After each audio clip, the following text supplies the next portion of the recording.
Now, I want to tell y'all a little confession.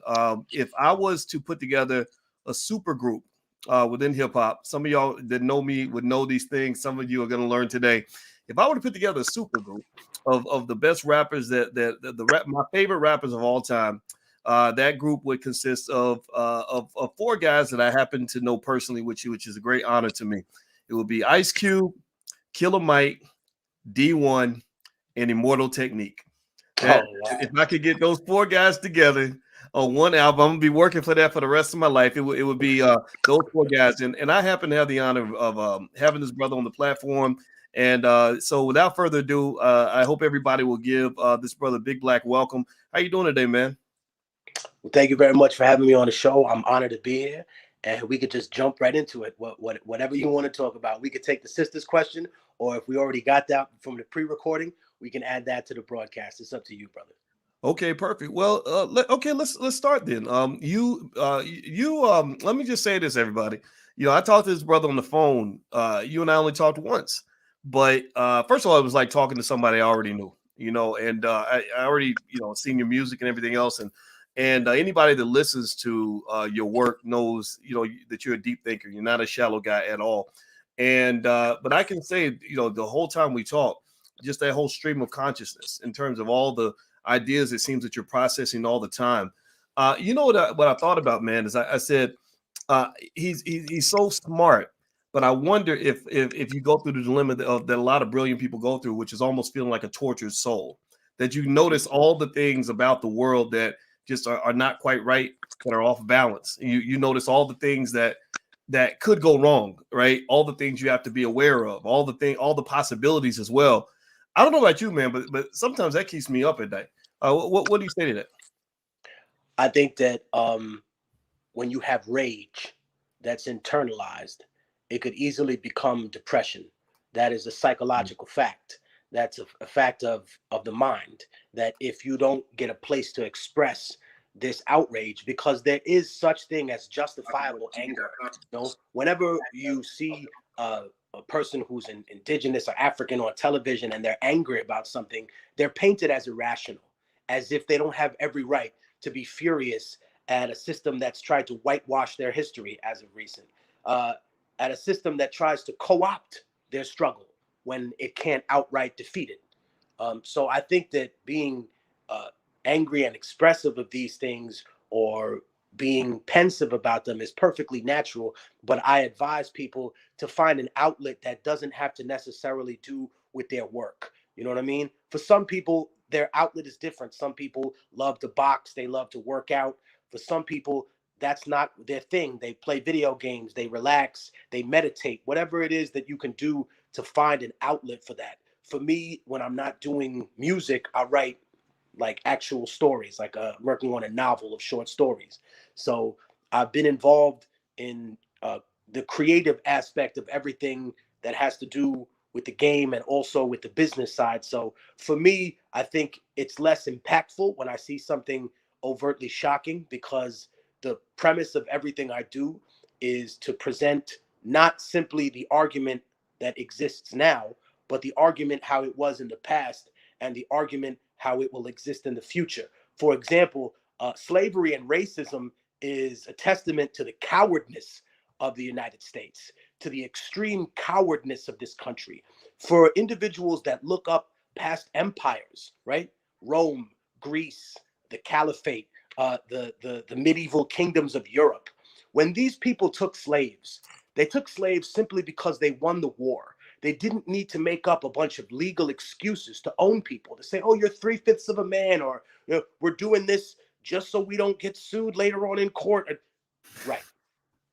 The reality is that all the rest of these great empires said, we won, you lost, learn your place, and maybe you can work your way up. Whereas America did every single thing to dehumanize the people that they stole, the people that were trafficked as human beings, because they couldn't face that reality, because it is sort of a schizophrenic reaction to what they pretend to be in public. You have a republic that's now traversed itself into empire. You have two sides of this condition which pretend to be at odds until it comes to foreign policy. And then you see that they're very much aligned in the same way. When it comes to taxing people, when it comes to co-opting movements, the question for people of color, African people, Black people, indigenous people, easily relatable to what we talked about on the phone, the Marcus Garvey conundrum, where Marcus Garvey said, I'm a servant of the African people of Harlem, and I have a question for you. You know, would you like to have a country of your own, go back to Africa, or try to live in peace with white folks? And he said, if you don't pick one of these things, you'll get the worst version of one of them that they'll decide for you. And to my knowledge, people never got a country of their. I mean, you can talk about Liberia, but to affect here in the United States, you never got a country of your own, right?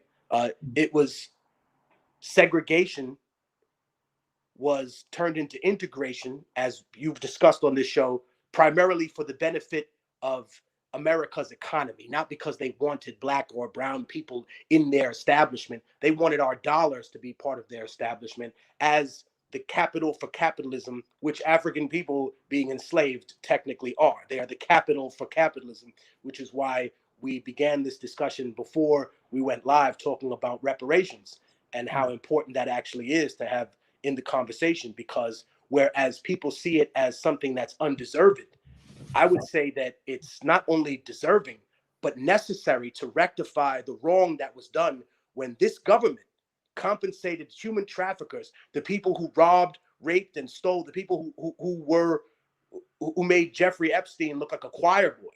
These individuals who were involved in this horrific business of dehumanizing people, because they stole people, they didn't steal property, and they put them through a process of stealing their humanity and conditioning them for wickedness. And if people are interested and wonder if that's still going on now, well, they can look up a man named Martin Seligman, Dr. Martin Seligman. He invented something called learned helplessness. And these are torture techniques that were used on Iraqis, they were used on Somalian people, they were used on Afghans, but specifically they were highlighted in the abuses that happened at Abu Ghraib in Iraq. So I feel like when we talk about history, we talk about these monumentous things that keep us up at night. We have to remember that they come in a cycle, you know. Whereas I called the album The Middle Passage that I'm working on, it's not because I just wish to commemorate the history that has been whitewashed. No, that's true. But I also want to tell people slavery may not be the past of humanity. It may be the future of what we're dealing with.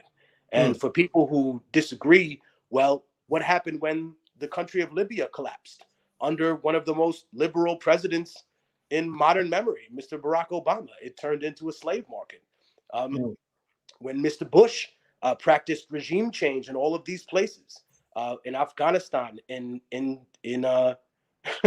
in Iraq, there was human trafficking automatically when all of this happened. You're talking about slavery. So in so many ways, I think that without injecting that into the conversation, without saying not only do you owe these people reparations, but you owe interest, and it will not come from the backs of blue collar Americans. It comes from the global financial institutions that made their bread and butter off of the backs of living people, and then did everything to justify trying to remove their humanity so that there's no legal charge. Like if you look at middle-aged Europe or medieval Europe's laws, Dr. Watkins, about rape or about murder, they're biblical. An eye for an eye. If a man is guilty of raping a woman, he would be gelded. For people who are watching this show who aren't familiar with that term, that means you take hot pincers and you remove a man's reproductive organs, root and stem. So if this was the punishment in Spain or in France or in England for the violation of a woman, well, then every single time they violated an African woman or an indigenous woman, they would have been subject to those penalties. Whereas referring to her as a non-human and creating her in this space where you change fundamentally law, right? God's law and human law, to create this person as an object rather than a person, it indemnifies you, so to speak, from the human rights atrocities that you've committed. So in short order, for the religious people that are watching your show, they made themselves God. And that's the reason that Christ has abandoned them. Mm. Wow. Well, everybody who's watching, speaking with the great rapper Immortal Technique. And as you come in, do me a favor, hit the thumbs up button. Thumbs up, thumbs up, thumbs up. We're building Black owned media so we can speak truth to power and talk about the things that matter for our community. And so I want to ask you a question, man. So today's February 1st, Black History Month. Um, for some of us, we have a little extra pep in our step. It's like, okay, it's now we got permission to talk about Black history. I guess that's what it is, right? Black History Month means different things to different people. For me, it means talking about Black wealth. The wealth gap means talking about reparations. It means talking about the real Black history in terms of what really has happened to our people around the world, for the last several hundred years. What does Black History Month mean to you, if anything at all? I came for the background, so your audience understands. I was born in El Hospital Militar de Lima in Peru, and I came to live in the United States in 1981. So I came to live in Harlem, and Harlem embraced me. So I did what any other person would who was welcome into someone's house when they embraced them. I looked at the pictures on the wall and I said, who is that? Who is this person? What are their contributions? Not just to African Americans, but people forget that African Americans contributed to everything that has to do with the culture of the United States. There would be no culture in the United States, so to speak, without them. And I think that when you take it a step farther, and this is why Pan-Africanism is important to me, still in the slave trade, you recognize that only 5 to 7% of stolen Africans were brought to the United States. The other 90 odd some percent were brought to what people call Latin America. I think that when I look at this, I want to bring up stuff from the past, not just in recent memory. I think that everyone goes to Malcolm X, Martin Luther King Jr. immediately. And I think that if we're going to talk about Black wealth, for example, then maybe a good example to give some of your students would be to talk about the richest man who's ever lived in the world, who made Bill Gates look like a pauper, and that was Mansa Musa, the great king of Mali. And the fact that I think what's even more important to discuss about him is not just his infinite wealth, but the fact that many historians believe that he may be responsible for kickstarting the Italian Renaissance, that he employed painters and artisans around the world, that when he made the Hajj, that he crashed the gold market in Egypt just by spending money on the strip, that he carried what they call porters or whatever it may be, like butlers with him, and they had long staffs, right? And on these staffs, it looked like it was gold, but the staff wasn't made out of gold. It was an iron bar they carried, and there were gold coins with a hole in them that were put on the staff. And when the Egyptians realized, oh my God, this man, the people that are walking with, that's not a walking stick. The hundreds of people that are coming with him to have a bloodless coup, so to speak, of your society. They're coming with Mansa Musa because he's bringing everything with him. One more thing about him that's important to note. I want the people that watch your show to look at musical instruments in Europe before 1492 and to look at their music. What did it sound like? Gregorian chants of sort? What you hear is maybe a mixture between that and modern Renaissance music, someone like Henry Purcell in the 1600s.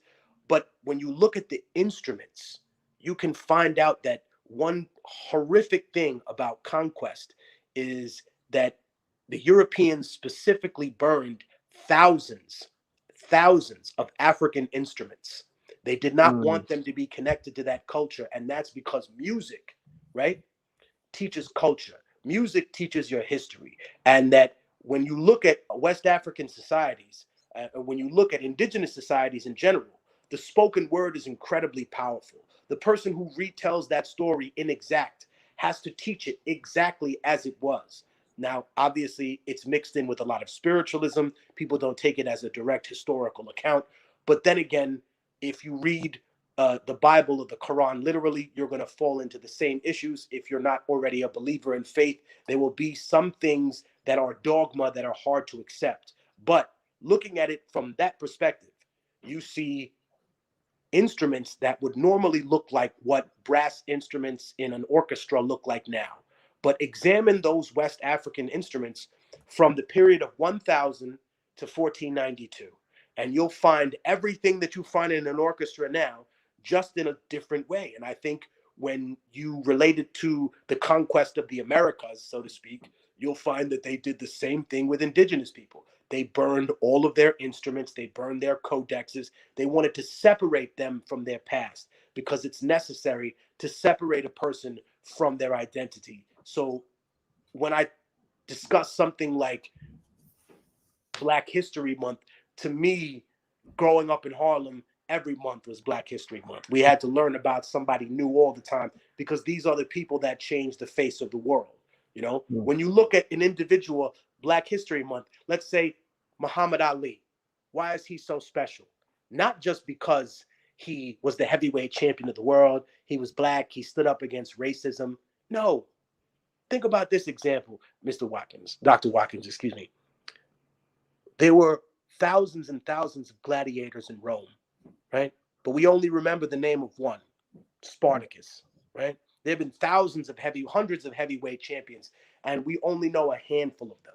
And it's because Muhammad Ali was our Spartacus. If you think about the age of Vietnam, people, meaning white European Americans, could conscript brothers from the hood or from any walk of life. Trailer park white people, rich people, although they paid to get out of it because that's what happened. But they went to these individuals and said, you're a Marine. You're in the Army now. You know, the few, the proud. No, fuck that. We no signing college bonus. Get in that boat. We're going to Vietnam and you're going to kill some people.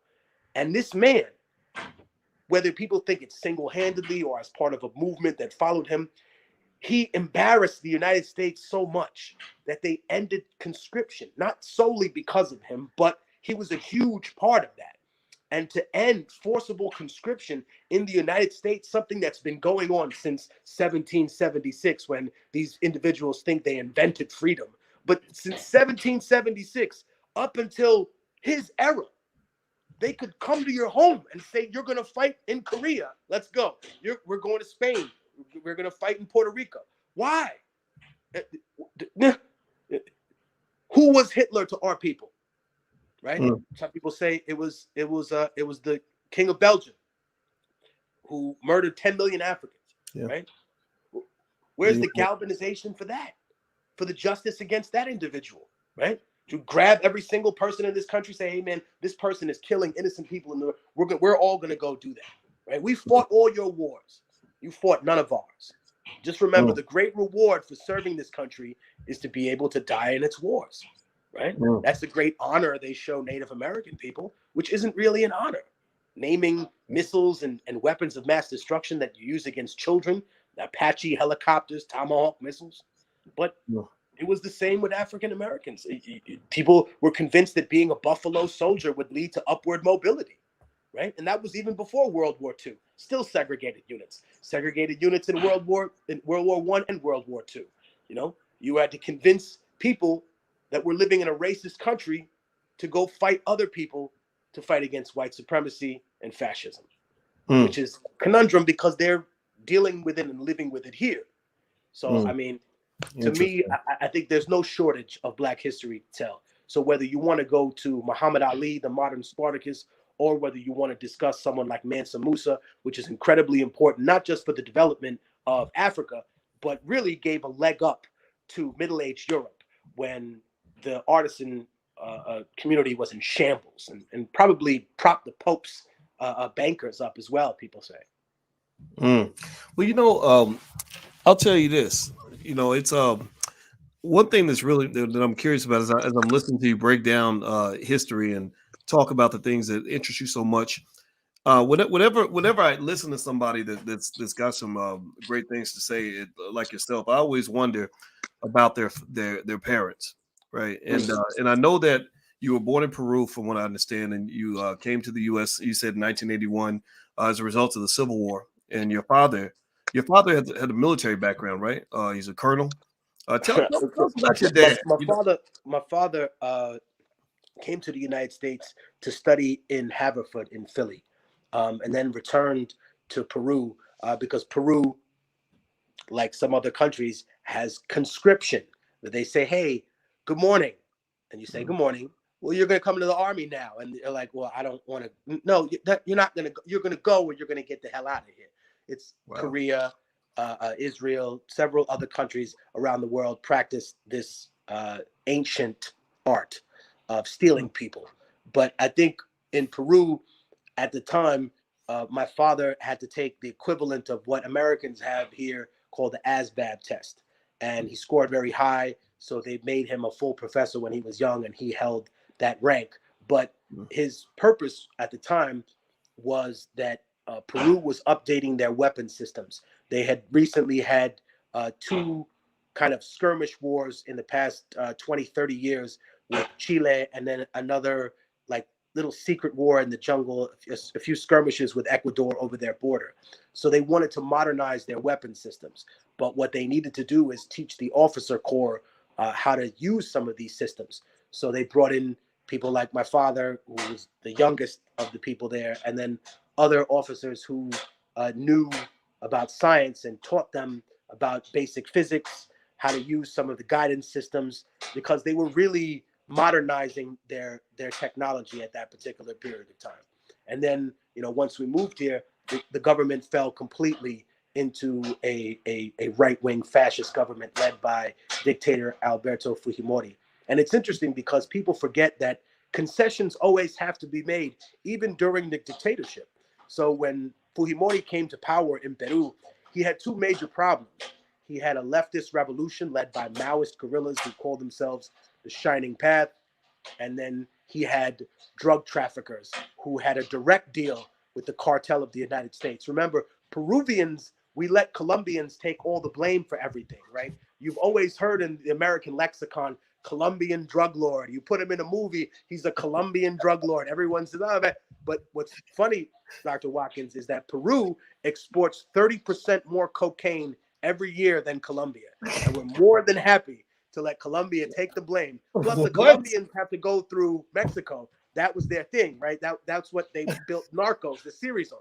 Whereas the Peruvian cartel always had a direct deal with the cartel of the United States. And when I say that, people say, cartel of the United, what are you talking about? And I tell the black and brown people, well, who do you think's running the show? Ricky and Bobby on your block? You think you think Pablo and Tay Rock from your block are running this whole thing? No, the cartel of the United States are people who have been in the drug game for decades, and they have legitimate businesses. These are white collar criminals, and they sell drugs legally as well as importing illegal substances. And I think that when people look at drugs and they say, oh, that's just the slush money that the CIA uses for secret operations. No, it's used. There's so much of it that it's used to prop up the national economy. Now they have legal drug sellers. Before it was illegal to have heroin. Now they'll prescribe it to you in a bottle. They have versions of it for you. That's why people call big pharma a cartel. But I think that it's a little deeper than that. There are several cartels in this country that operate with their own agenda, that have their own political allegiances, that see a certain political parties as a benefit to them specifically, or just know how to play the game, how to seesaw, how to move in between one and the other. Name some of those cartels. I'd be curious. What are some of the cartels that come to mind for you? Well, I think another one that's very, very big and important is media. Media is a cartel. That is something that is totally co-opted and taken over. Another one that people love to bring up is, and we would be remiss to not mention these people. This is the defense industry. These are the people that you know how it took you 2 years for them to get you a mask, right? It took them 2 years to give you a free mask and a test that may or may not fucking work, right? But it took them 12 hours to get all them weapons to the Ukraine, right? Or Republicans and Democrats signed off on that, which is why I have no problem criticizing both of these political parties after understanding their history, seeing the way that they manipulate people. it's evident to me that allegiance should not be given to any of these parties unless it's earned through some method of, you know, not pandering, but realistic, as individuals in your community say, tangible things that they can actually say to people, no, we're not buying your loyalty. We're rewarding your sacrifices to this country. For every single other person, that's how they frame it. But when it comes to anybody, whether they're black or brown and non-white, it's as if you're giving us something that we're not owed, right? As if we don't belong at this school.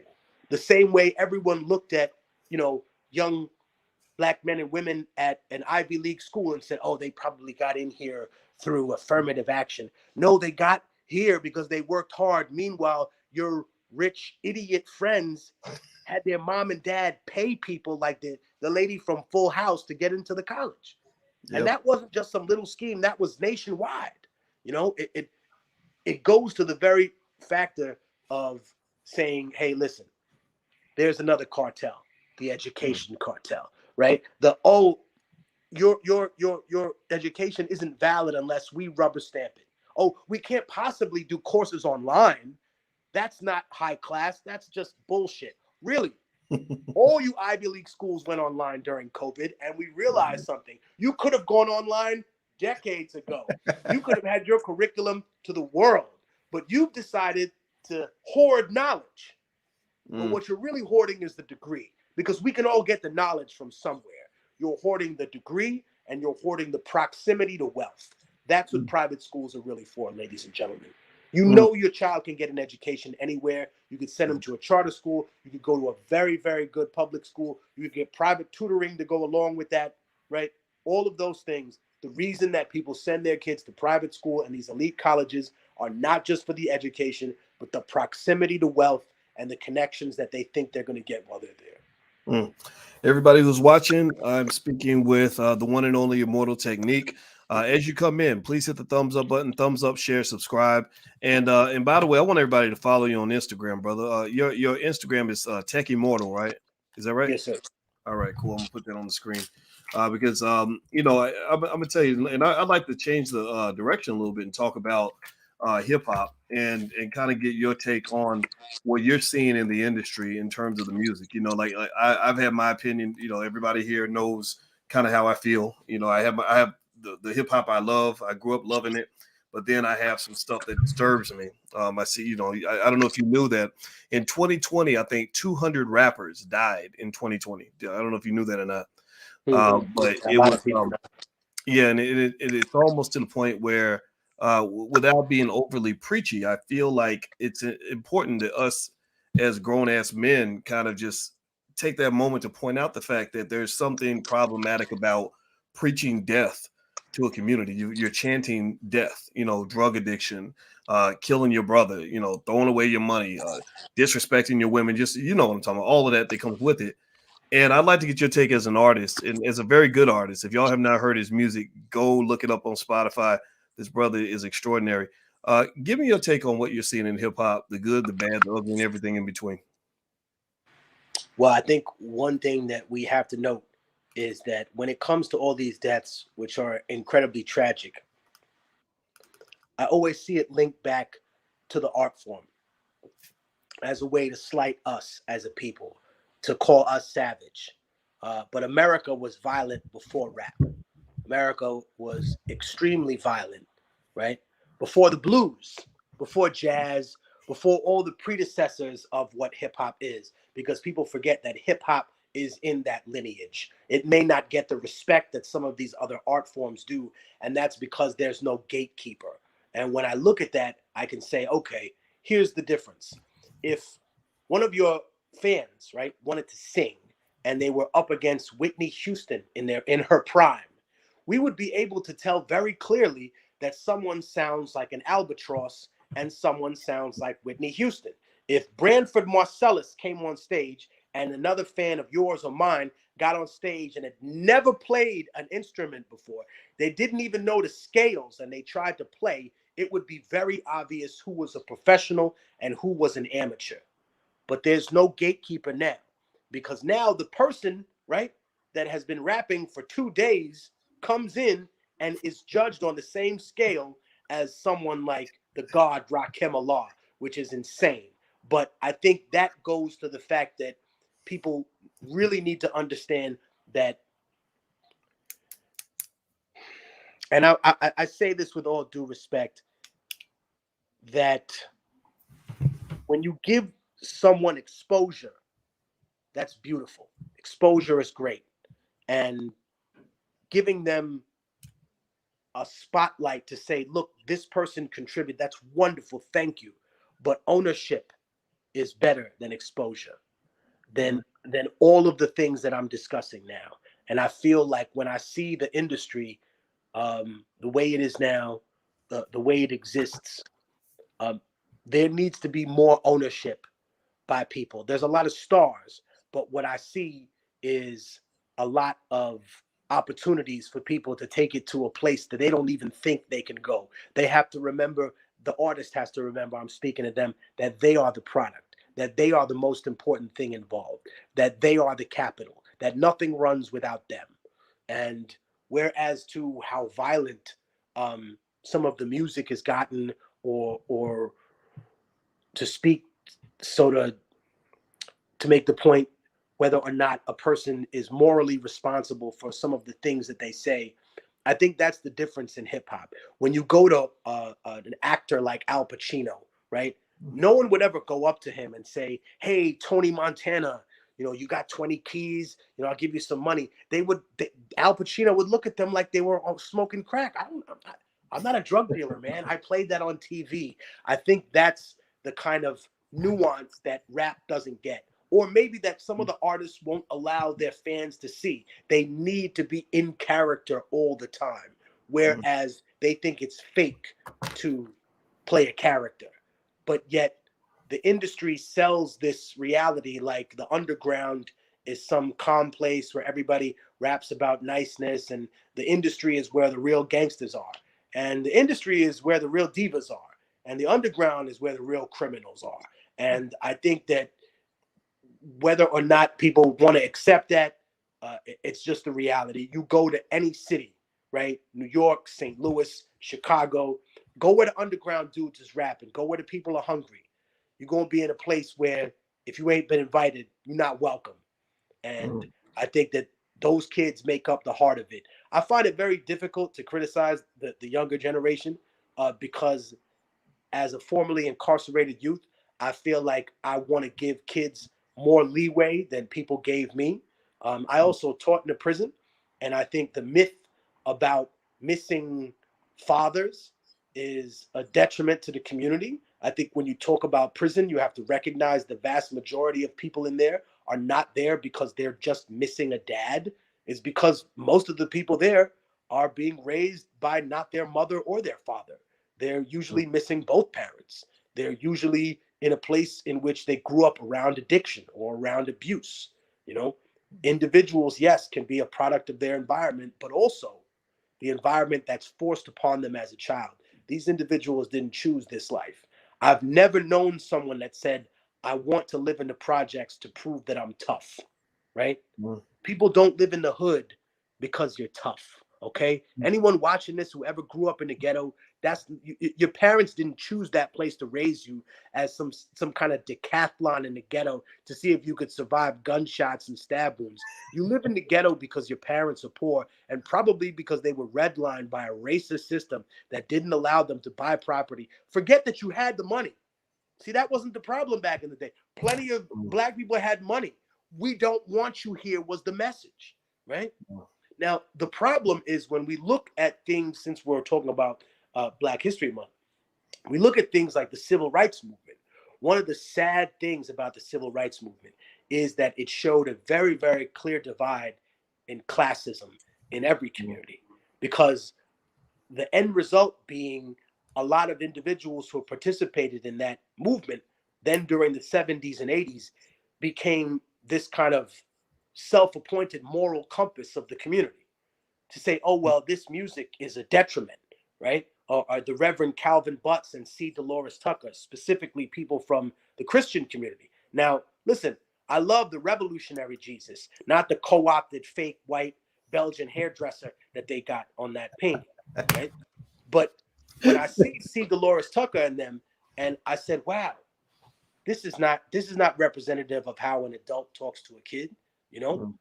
Oh, you want to talk like a bunch of, and then they use the N-word with a hard ER. And I'm like, but y'all calling y'all own kids that? That's crazy. How Mm. y'all talking to people? Then randomly, Farrakhan, he came to Harlem in the early 90s. And I remember seeing him speak, and he said, you know, who was the first person to call the black woman a bitch? And everyone kind of looked around, and he said it was the white slave master, because she wasn't considered a human being. And when she had children, they weren't called children. They said that she had a litter of pups. I Mm. had to look that up. It was so offensive for me to see that was real. And it was true. So he said, and mind you, that doesn't mean you have to agree with everything that the Nation of Islam says. I, I personally would have I have debates with my brothers from there all the time about dogma, about historical aspects of the culture.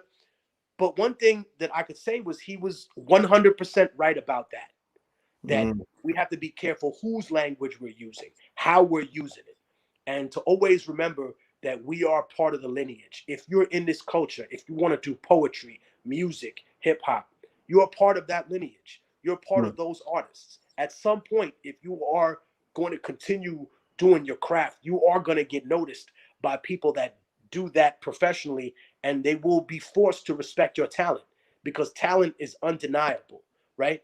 That's the other thing that we have to remember. The Mm. real know what the real is. You know what I mean? They, they, Yeah. they're not going to give the crown to the Island Boys, right? But at the same time, we understand entertainment. We understand a mockery when we see it. We know a vaudeville because it's been played plenty of times, right? There's an old saying in Harlem. You know what I mean? It says, black people, we don't know who Boo Boo the Fool is, but we all know who he's not. And that, in a sense, is descriptive of people that don't want to be lied to. We don't want to be made into a sucker. We want to honor the individuals that are actually putting in the work, that are actually getting stuff done. And it's not easy. You know, revolution isn't sexy. It's not something that just comes along. You know, one of my OGs, who was Elder Brother Smitty, he was a member of the Black Panther Party, but he wasn't a regular member. He was part of their defense force, which was called the BLA, the Black Liberation Army. And for him, he reminded me as a young man, he said, always remember, the Black Panthers were younger than you. And I'd be like, really? Sorry. He said, you know, how old are you now? I said, I'm 26. He goes, yeah, most of the kids that I was there to protect, because me and my friends, we came back from Vietnam, and we realized that the police were fucking these kids up, and that the people from the neighborhood, when it couldn't be police, they would get people from these racist neighborhoods to come through and fuck them up. But once you ran into me and some of my friends, and you got tuned up, and we said, take the badge off, you're hiding behind your stripes. See, I'd never heard that phrase before. But when Smitty said that, he told the cop that, and the rest of the police looked at him, and he said, Marine, you're hiding behind your stripes. Come across the street. And he took Mm. off his Purple Heart, and he took off his jacket. He went across the street. He fucked the sergeant up. But because they had both been in the Corps, he had to accept that. It was something that the brothers who were young and Black Panthers, they'd never seen that before. They can't imagine, wait, how did he catch the fair one? Because they understood that Elder Brother Smitty had caught bodies for a decade with no court date.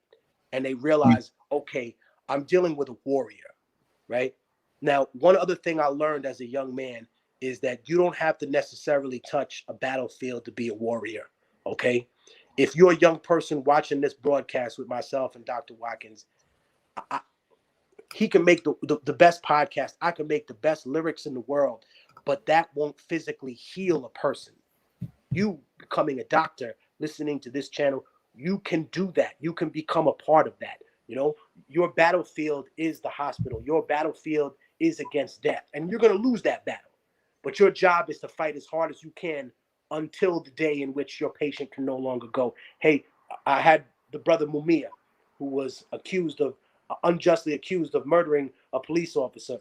even though several other people admitted to the crime. But when you become a lawyer, I can make a great song about this brother. But if you become a lawyer, ladies and gentlemen, my music can't physically bend the bars. You can get someone who doesn't belong in prison or shouldn't be facing those kind of mandatory minimums.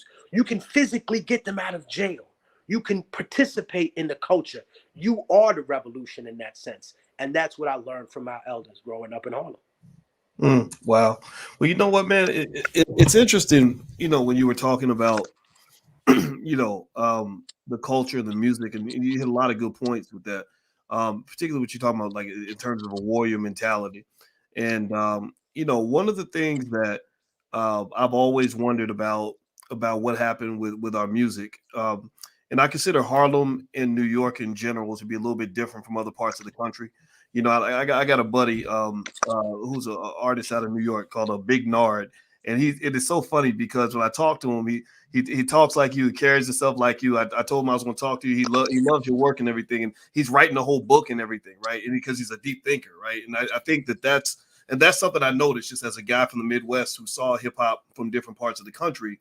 I would see different types of energy, and so one of the things that I one of the reasons why I brought up that whole issue in terms of what has happened to hip hop or rap music, whatever people want to call it, is it seems to me that there is such a magical power in great music. Like when I heard Point of No Return, I think that's the name of your song. I mean, it just spoke to my soul. It's like, okay, this is it, right? And it's like it almost seems like somebody just said, okay, let's see if we can get black people to take this powerful gun called hip hop music and turn it on themselves. And I feel like that didn't coincidentally just happen to happen around the time that Joe Biden and Bill Clinton started building all those prisons. And it suddenly, you know what I'm talking about, like early mid '90s, the music just sort of changed, and it wasn't like diversity. Art is diversity, where you have a multitude of experiences and emotions, and what maybe one day you're rapping about the club, maybe next minute you're rapping about anger, maybe next minute you're rapping about sadness, right? That's artistry to me, right? You're expressing the range of your humanity. But when every single song sounds alike, that's not art anymore to me. That's almost it's almost like a corporate product, right? You And know so what's funny? go Sorry, ahead. finish. I would love for you to address that because I know that you're not really, you're not you're not in that hardcore capitalist category, that you're not a corporate guy.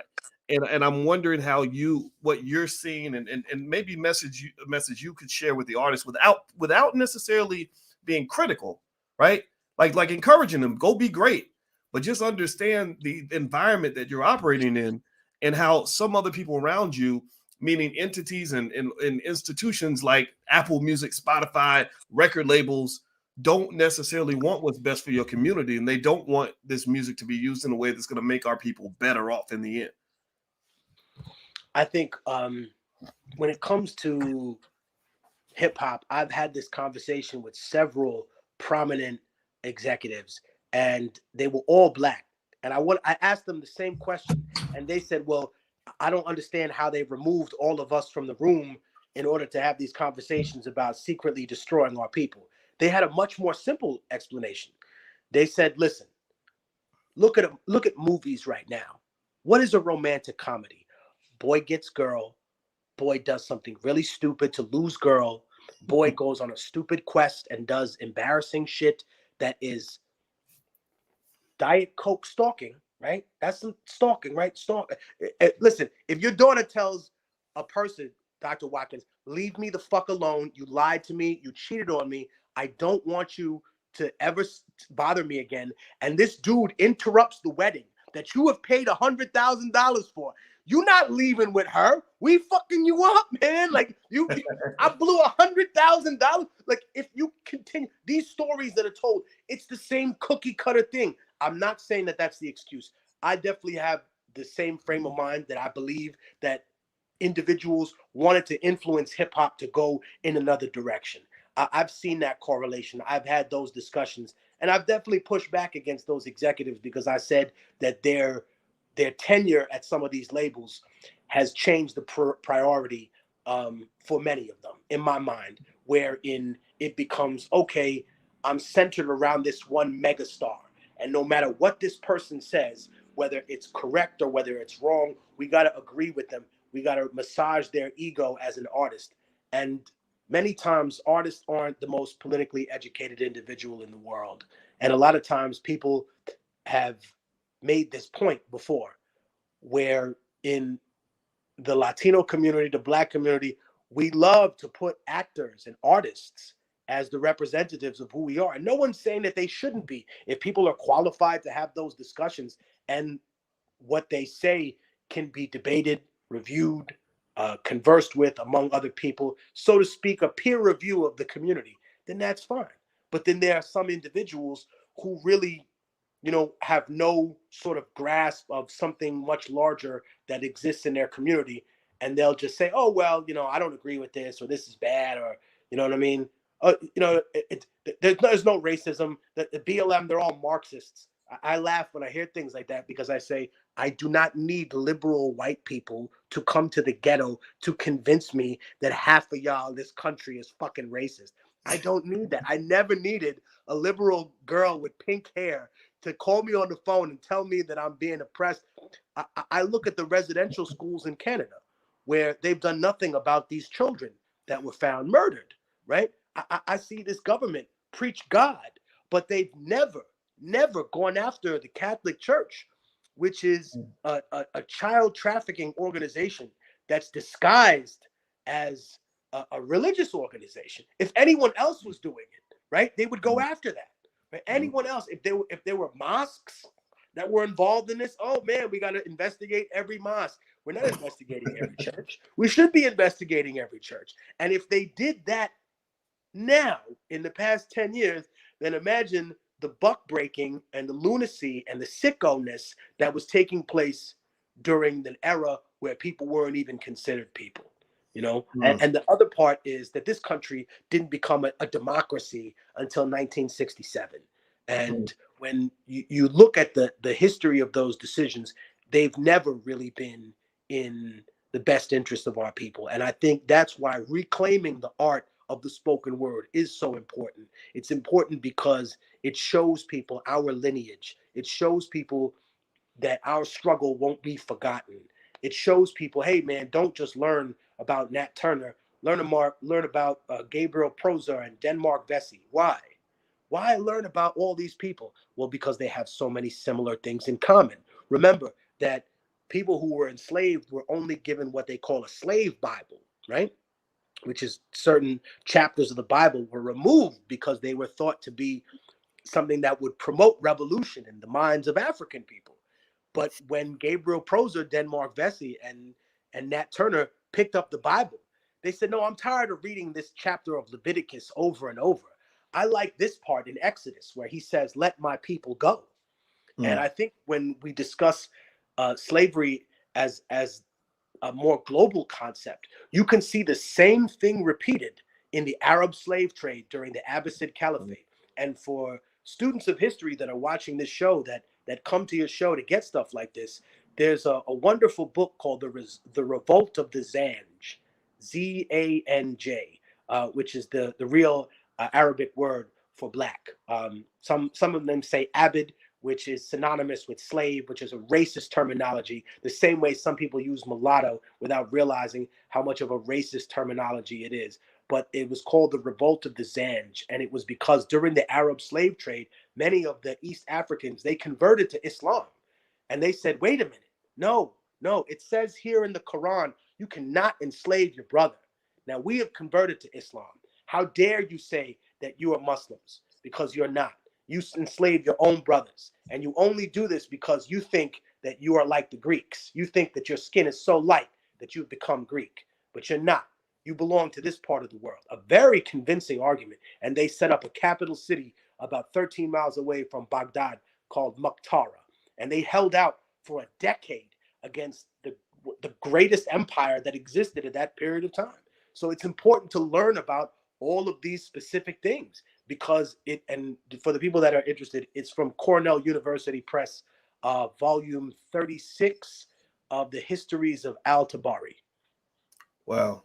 Well, you know what, man? I have enjoyed this conversation, brother. I will say, I'd be curious. How'd you do in school? When you were in school, were you a I was troublemaker terrible. or were you a I never straight A showed up. I student? Or? never did nothing. Listen, for the kids that are frustrated out there, I was not a great student.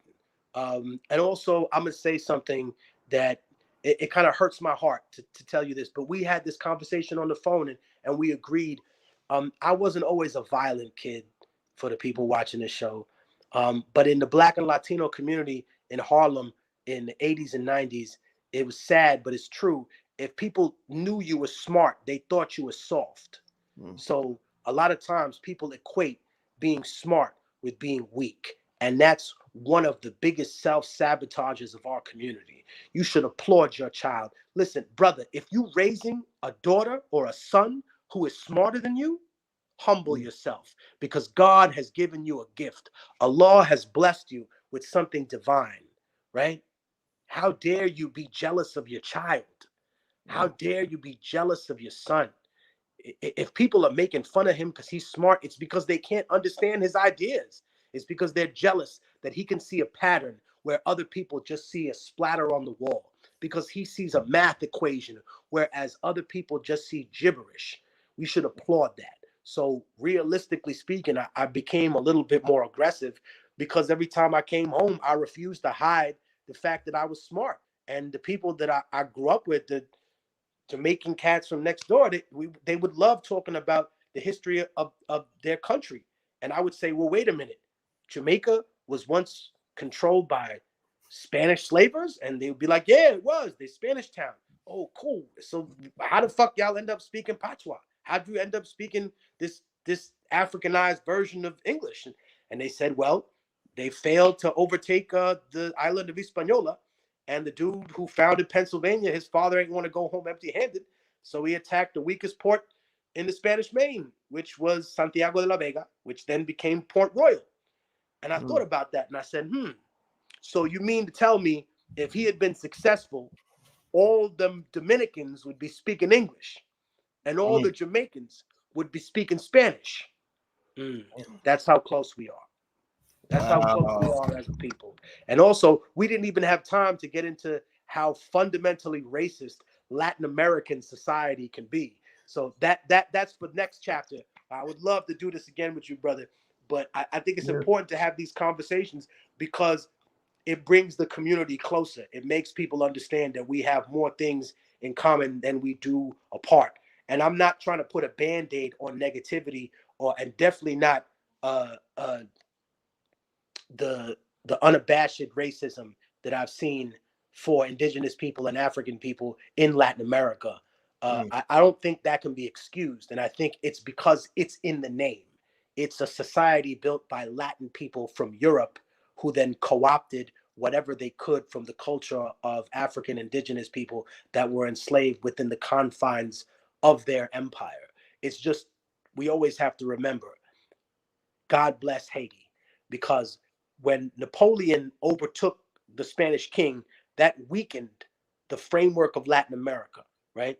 And then Napoleon was set to move in, but his back was broken and his brother-in-law died in Haiti, fucking with the wrong people.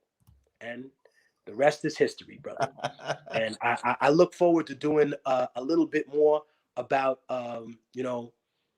the African influence in Latin America, the idea that, for example, my grandfather was a Moor. So I think that's an important thing to talk about.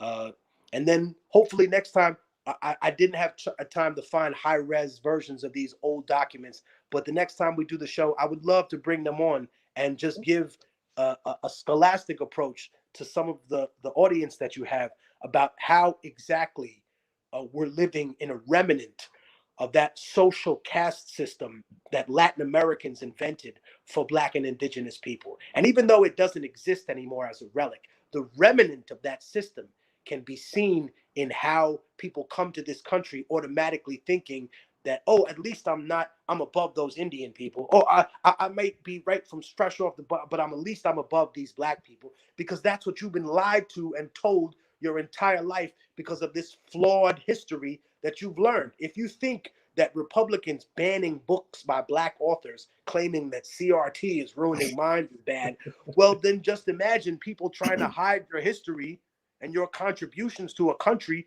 that you built for the past 400 years. That we're not talking about the United States now. We're talking about every Latin American country that exists, pretty much. Oof. I mean, even the creation of Panama. And I'll end with that because I know we got to go. But the Grand Colombia was run by what they call Peninsulares, white racist people who were descended from the nobility of Spain, right? The United States approached Grand Colombia and said, hey, we would like to build a canal through you. Grand Colombia said, no, we don't want to do that. They went to the northern part of Grand Colombia where they had mostly Afro-Latino people, right? And they said, hey, do you want to break off from Colombia, do your own thing, and then we'll give you a country of your own? And they said, yeah, that'd be really cool. We're tired of living under these racist people. Okay, cool. I'm going to need you to do me a favor, though.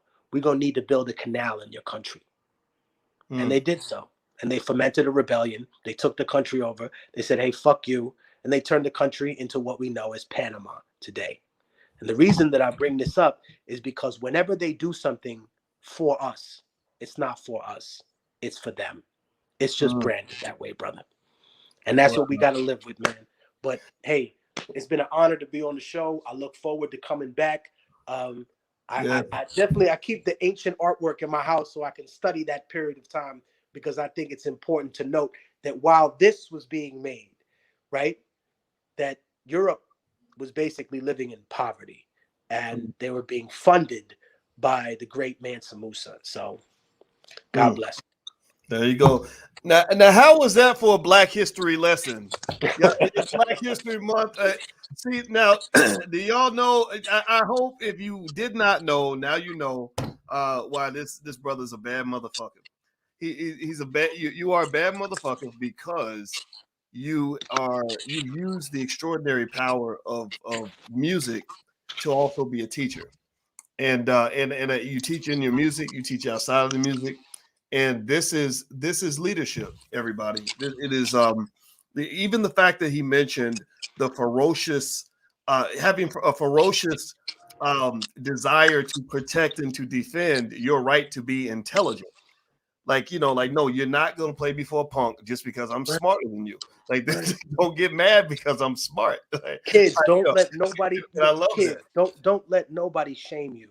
Don't let Yes. nobody shame you into knowing the answer to a question. Because believe me, the most ruthless warriors, the most ruthless people, they were not idiots. They were smart men. Okay, they were calculating people. And there's an old saying in show business that says that amateurs practice until they get it right, and professionals do it until they can't get it wrong. And I think having intelligence is one thing, but knowing how to apply it is another thing. And I guess that leads me to end with the story that I told you on the phone, that I used to play chess, and I was a chess champion when I was a kid. And my dad, one time when I got in trouble with the police, he made this example to me. He said, you could play chess, can't you? He goes, all right, there's a guy that just came into my office. He got a double PhD and he's 24 years old. So he's used to being the smartest person in the room. And he's from Bosnia. He said, but he can't play chess. And my dad said, could you beat him? And I said, Dad, it's not a question of could I beat him. I said, how do you want me to beat him? You want me to let him win a few pieces and then wipe him off? Or you want me to like 5-move mate, 3-move? I'll take him out of here. And my dad looked at me and he got quiet and he said, see, that's how the police sees you. You could be smarter than them. You could have a much better SAT score than them. You could have gone to the best colleges in the world.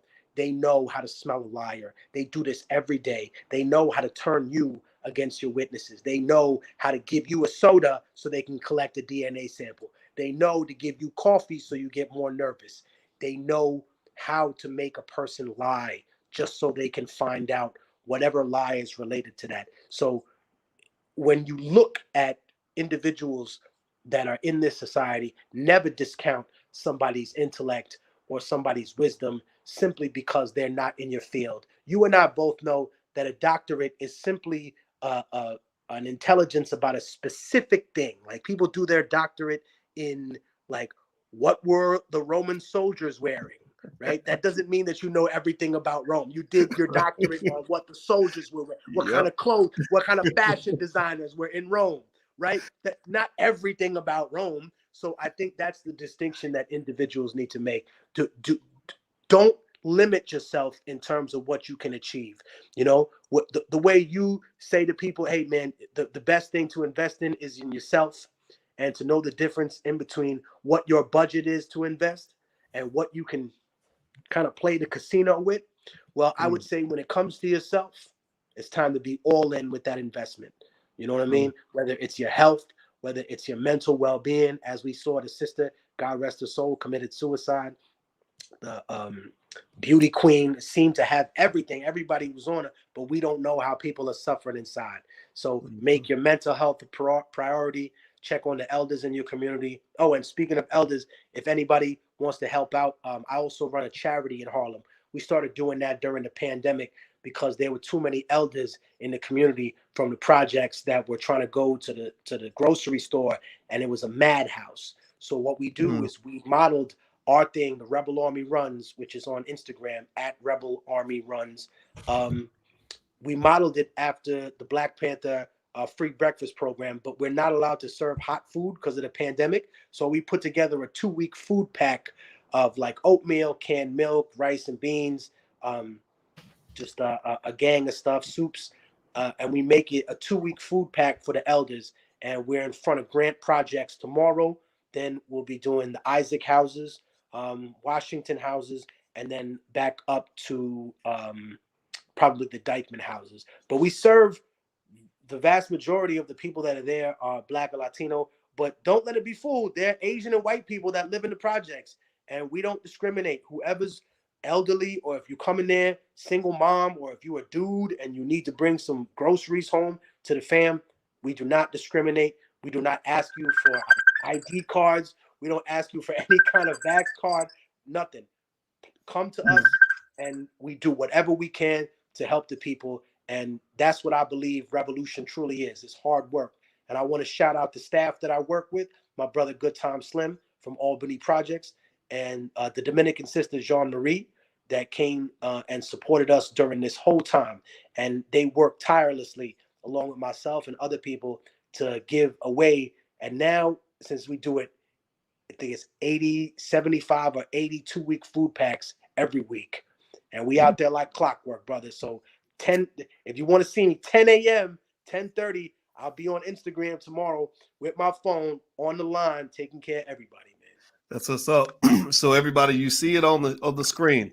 So everybody, give me a verbal confirmation in the chat. You guys know we don't just talk; we follow up on what we say. So give me a verbal confirmation in the chat. You will go to Instagram and you will follow Rebel Army Runs. This is very important work. He's not just talking about it; he's being about it. That's very, very important. So give me a yes in the chat. Commit publicly right now that you are going to go follow Rebel Army Runs, and I'm gonna make a donation. So brother, you just let me know where I can PayPal Oh some money man, because I want to the donate. link, sorry, the link is in the bio that I have Okay. on my Instagram. Okay. That's where we put the link up. But Okay. I think for me, you know, serving the community is one thing, but I think it's also humbling because you realize um, how many people are taking care of the youth, like in terms of the elders in the Black and Latino community. How many of them rely on that? And that's the last thing I want to say to you. While we have this conversation about fathers and and uh, and people that are missing in the community, let's never discount the strength of a grandfather, not just a father. But I think it's important to talk about Black and brown grandfathers. Who teaches the father how to be a father? Who says to the father, "Hey, you know what? One day you're going to hit this kid." And it's not going to be because of something he did wrong. It's because it's going to be because you lost the patience to do so. And you as an adult cannot come across infallible because you will raise your child to never examine their flaws. And it's important not to dwell on your flaws, but to say, hey, man, no, this is a problem and I'm going to change this. Case in point, if you were in a restaurant and a waiter dropped some plates and someone came out from the back like the manager and beat the shit out of him, that would be assault. If your kid drops some plates or breaks something in the house and you beat the crap out of him, he not gonna learn nothing. And I think that's the genius of the black grandfather or the grandfather in general. You show a parent, hey, just because you made a mistake, that doesn't mean you're the worst person in the world. That means that you have to learn from these things and be able to build yourself into a better person. And whereas we always see that just being the father, in reality, most of the fathers, even if you're 30, 40, you're still a young man, right? Right. We need that Yeah. elder wisdom. And it's not incompatible with our people. Sure, some of the elders they have their own very stubborn beliefs. That's fine. We're not asking them for their world perspective about every single thing in the world, but they were raised in an era of self-determination where nobody was coming to help them, right? Where they had no friends, where it was like, man, we got to pull ourselves up by the seat of our pants. Those are the people that really pulled themselves up by their bootstraps. Like if I thought it was crazy to grow up in Harlem in the 80s, I can't even imagine the people that grew up in Harlem in the 60s and 70s when the drug era was fully in tow, when heroin flooded the streets. Like I grew up in the aftermath of that. I would see drug addicts literally in Mm. in the train station. I learned, I knew what crack smelled like when I was little. I was like, oh, what is that nasty smell? And my mom would be like, oh, close your face. Put the fucking shawl over me. My grandma put a thing over my face like, don't smell that stuff. So you get to understand the human condition, right? You get to realize, oh man, it's an opioid epidemic when it's white folks, but it's a crack era when it's black and brown people. Nah, Mm. yo, nah. You made drug addiction seem like a moral failing when it was us, and Mhm. now that it's them, it's a medical condition.